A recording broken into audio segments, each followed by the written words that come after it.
से आईने पाकिस्तान के सरबराह मशर महमूद खान अचकज़ई साहब का तहे दिल से शुक्रिया अदा करना चाहती हूँ कि ये बहुत टाइमली ऑल पार्टीज कॉन्फ्रेंस बुलाई गई, हमें भी दावत दी गई अपना नुक्ता इधर बयान करने के लिए। मैं मुख्तसर बात करूँगी, एक वकील की हैसियत से मैं बात करूँगी कि आज पाकिस्तान में ना तो कोई आइन है, ना कानून है और ना ही कोई अदालती निज़ाम है। हमने देखा कि पाकिस्तान में जो कुछ अदालतें थी जो इंसाफ देने के काबिल थी, जिनमें हिम्मत थी फौज के सामने खड़े होने की, उन जजेस को आज सजाएं दी जा रही हैं अपने आईनी ओथ के साथ लॉयल्टी शो करने के लिए।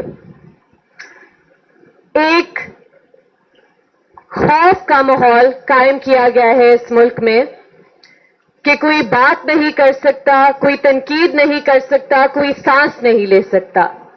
आज भी डॉक्टर मारंग बलोच और तमाम BYC की क़यादत, उनकी लीडरशिप 4 महीने से ज्यादा नाहक जेल में बंद है। 3 महीने MPO जो कि एक कॉलोनियल कानून है उसका गलत इस्तेमाल करते हुए उन्हें नाहक कैद किया गया। आज वो किसी दहशतगर्दी या किसी और मुकदमे में उनकी गिरफ्तारियां होती जा रही हैं, जिस तरह अली वजीर और PTM लीडरशिप के साथ माजी में हुआ और आज भी हो रहा है। इसलिए ये बहुत खुश आइन बात है कि इधर मेरे साथ डॉक्टर मारंग बलोच की बहन बैठी हुई हैं, इधर PTM की लीडरशिप बैठी हुई है, क्योंकि ये वो आवाजें हैं जो पेरिफेरीज, जो हम कहते हैं पेरिफेरीज पाकिस्तान की, उनके मसाइल मेन स्ट्रीम तक लाते हैं। हमें तय करना होगा कि हमारी रियासत क्या है। इधर कहा जाता है कि अगर आप फौज पर तनकीद करें तो आप गद्दार हैं, आप रियासत मुखालिफ बयानिया बोलते हैं, लेकिन सबसे पहले तो हमें फैसला करना होगा कि एक रियासत है क्या। रियासत क्या एक डिपार्टमेंट है जिसने अपने आप को 70 सालों से हम पर हावी किया हुआ है, मुसल्लत किया हुआ है, जो बलोच और पश्तून वसाइल पर काबिज है, जो टारगेट किलिंग में मुलव्विज है, जबरी गुमशुदगियों में मुलव्विज है, मारो फेंको पॉलिसी में मुलव्विज है। क्या ये रियासत हमें काबिल कबूल है? रियासत वो होती है जो अवाम के लिए ताकत एक ट्रस्ट के तौर पर रखे, एक ट्रस्ट के तौर पर एक्सरसाइज करे। इसलिए बहुत जरूरी है कि जब हम आइन के तहफ़्फ़ुज़ की बात करते हैं तो सबसे पहले हम आइन की बहाली की बात करें, जमहूरियत की बहाली की बात करें, क्योंकि आज जो पाकिस्तान में सूरत हाल है कोई भी शख्स महफूज नहीं। ये प्रैक्टिसेस जबरी गुमशुदगियों की शुरू हुई सिंध में, फिर बलोचिस्तान में, फिर पख्तूनख्वा में और आज पंजाब और इस्लामाबाद भी इससे महफूज नहीं। कुछ रेड लाइंस हैं जो तमाम स्टेक होल्डर्स को डिफाइन करनी होंगी। अगर वो लोग जो आज जिस तरह हमने देखा है पाकिस्तान की तारीख में कि जब ऑपोजिशन में लोग होते हैं वो कहते हैं कि हम इन इश्यूज पर बात करेंगे, लेकिन जब इक्तदार में आते हैं तो वही लोग शहबाज शरीफ, मरियम नवाज जो आज इक्तदार में हैं, बिलावल भुट्टो, वो भूल जाते हैं इन बलोच माओं को, बेटियों को, पश्तून तहफ़्फ़ुज़ मूवमेंट के रहनुमाओं को, उनके कारकुनान को। 4000 लोग जो PTM से आज भी या तो जबरन लापता हैं या जेलों में बंद हैं। मैं अपनी बात का इख्तिताम इस रिक्वेस्ट से करूंगी कि बहुत देर हमने ये कोशिश की कि हम अपने अपने साइलोज में मुजामत करें।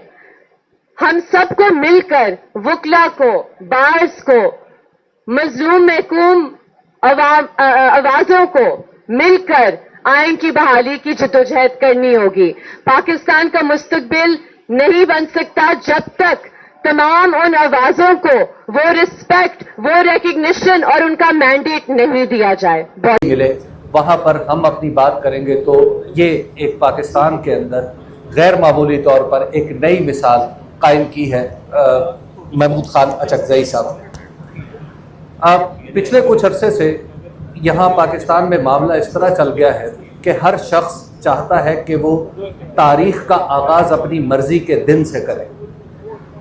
جب وہ سوچتا ہے کہ فلاں دن سے اگر تاریخ شروع کی جائے تو اس کے بعد کے معاملات سارے کے سارے ٹھیک ہو جائیں گے اور اس سے پہلے کی ساری تاریخ بھلا دی جائے، یہ معاملہ ہے جس سے آج کل میڈیا گزر رہا ہے.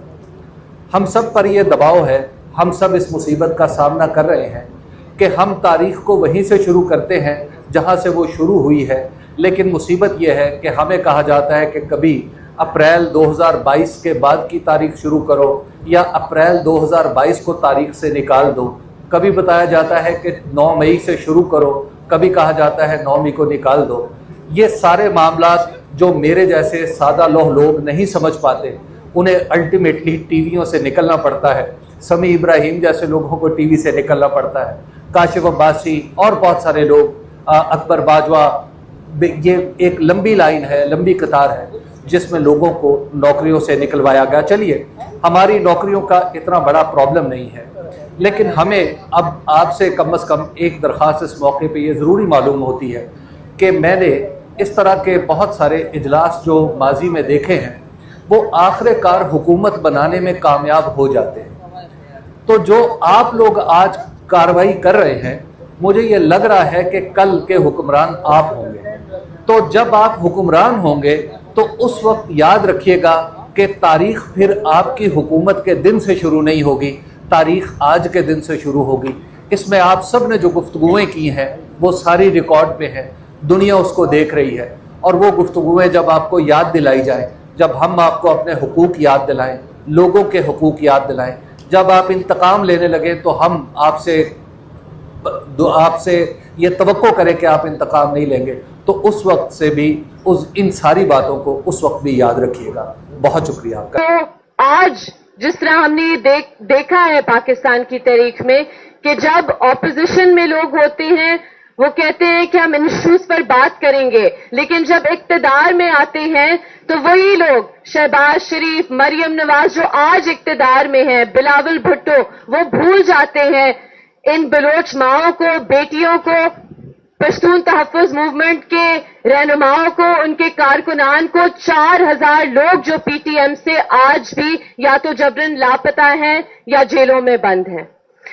میں اپنی بات کا اختتام اس ریکویسٹ سے کروں گی کہ بہت دیر ہم نے یہ کوشش کی کہ ہم اپنے اپنے سائلوز میں مزاحمت کریں.